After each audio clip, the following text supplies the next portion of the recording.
अभी तक हमने सिर्फ डेरिवेटिव समझा होता क्या, अब हम पढ़ेंगे derivative of some common function. ये सारे के सारे जो रिजल्ट पढ़ाने वाला हूँ बेटा ये डिराइव्ड है, ये क्या है, लेकिन इसकी डेरिवेशन तुमको अभी यहाँ पर नहीं पढ़नी, तुम्हें सिर्फ इनका डिफरेंशिएशन याद होना चाहिए। क्या होना चाहिए, तो हेडिंग डालो derivative of some common function.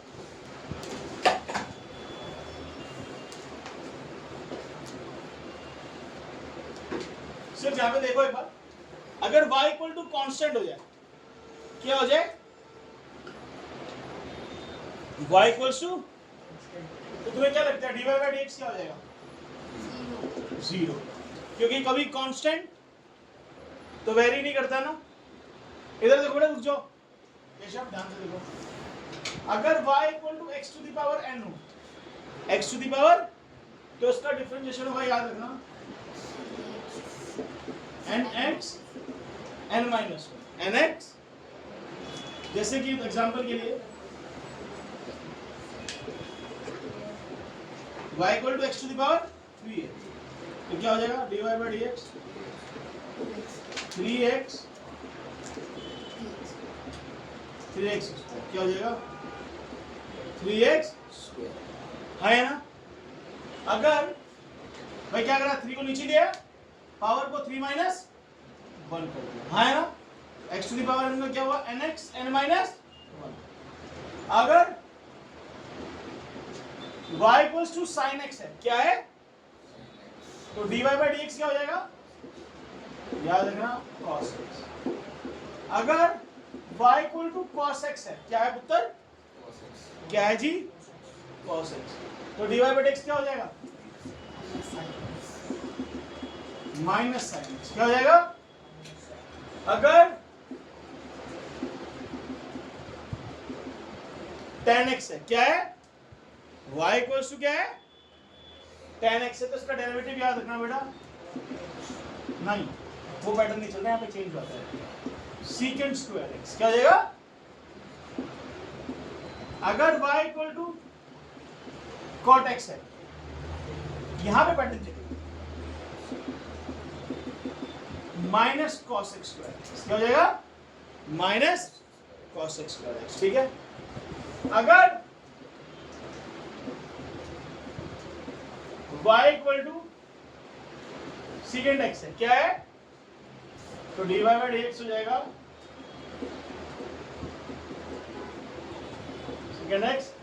Secant x, और पुत्र अगर y equal to cosec x है, क्या है, तो dy बाई dx हो जाएगा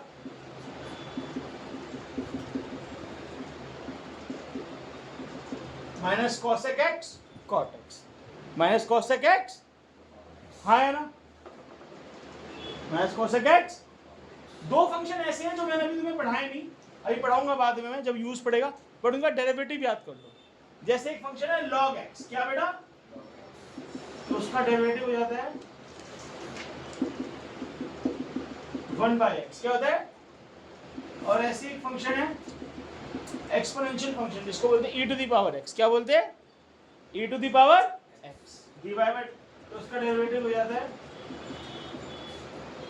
क्या बेटा, e to the power x, e to the power.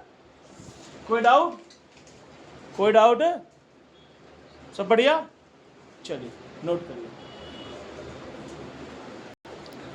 बेटा। 4 रूल है डिफरेंशिएशन के जो यूज होंगे, ठीक है। पहला रूल क्या है, ध्यान से समझ लीजिए, अगर एक फंक्शन, दो फंक्शन का सम है, दो फंक्शन का y equals to u plus v है, y equals to u plus, तो बेटा dy बाई dx हो जाएगा du बाई dx, सिंपल। मान लीजिए आपके घर में दो सोर्सेस ऑफ इनकम है, एक आपकी मदर की सोर्स ऑफ इनकम, एक फादर का सोर्स ऑफ इनकम, दोनों की कुछ ना कुछ जॉब्स है। तो आपके घर का rate of change of income क्या हो जाएगा, मम्मी का rate of change of income plus father का rate of change plus father का रेट, हाँ है ना। तो आपने क्या करना है, यहाँ पे ऐसी दो फंक्शन है, एक फंक्शन दो फंक्शन को ऐड करके बना है, तो उसका रेट ऑफ चेंज क्या हो जाएगा, दोनों के रेट ऑफ चेंज को ऐड कर। एग्जाम्पल के लिए मान लीजिए कि y इक्वल टू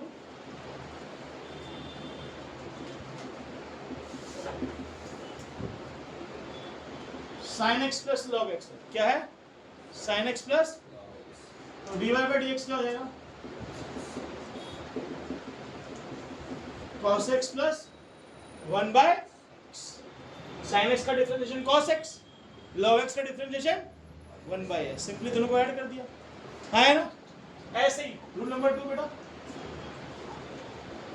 अगर एक फंक्शन दो फंक्शन का सब्ट्रैक्शन है, दो फंक्शन का, जैसे कि एग्जांपल के लिए सेविंग क्या होती है?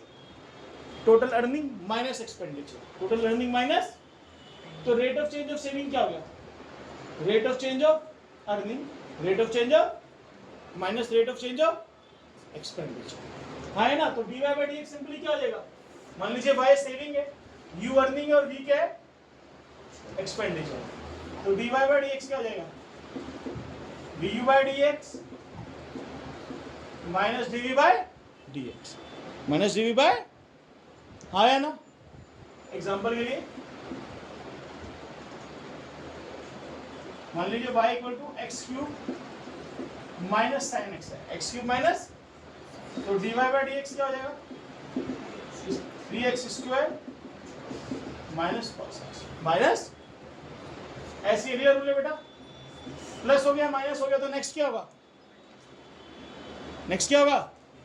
अरे प्लस पढ़ा तुमने बचपन में, फिर माइनस पढ़ा, सब्ट्रैक्शन पढ़ा, आप क्या पढ़ोगे? मल्टीप्लाई। क्या पढ़ोगे? तो यानी कि अगर एक फंक्शन दो फंक्शन का प्रोडक्ट है, दो फंक्शन का u और v, तो इसका रूल थोड़ा डिफरेंट है, याद कर लो कैसे करें।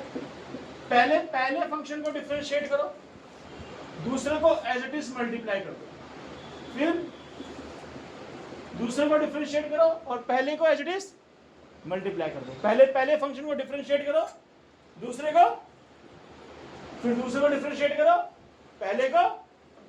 एग्जांपल के लिए y equal to log x into tan x, log x into, तो पहले इसको डिफरेंशिएट करोगे क्या आएगा? 1 बाय एक्स, क्या आएगा? 1 बाय tan x को ऐसे ही मल्टीप्लाई कर दो, फिर दूसरे में tan x को डिफरेंशिएट करोगे तो क्या आएगा? सेकेंड स्क्वायर x क्या आएगा? और log x को ऐसे मल्टीप्लाई कर दो, हाँ है ना? पहले को डिफरेंशिएट किया, दूसरे को, फिर प्लस दूसरे को डिफरेंशिएट किया, पहले को। ये बात दिमाग में बैठ गई, हाँ है ना? इस रूल का नाम है, स्पेशल नाम दिया हुआ है प्रोडक्ट रूल। क्या नाम दिया हुआ है? चौथा है क्वोशिएंट रूल। कौन सा रूल? तो इसको थोड़ा ध्यान से देखना। पहले फंक्शन को डिफरेंशिएट करो, दूसरे को मल्टीप्लाई करो, दूसरे को माइनस,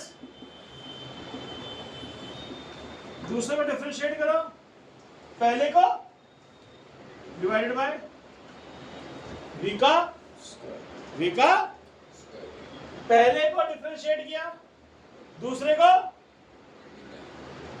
डिफरेंशिएट किया, पहले को डिवाइडेड बाय डिनोमिनेटर का स्क्वायर। या तो पहले को डिफरेंशिएट, दूसरे को माइनस, दूसरे को डिफरेंशिएट, पहले को डिवाइडेड बाय v का स्क्वायर। एग्जांपल देखिए, जैसे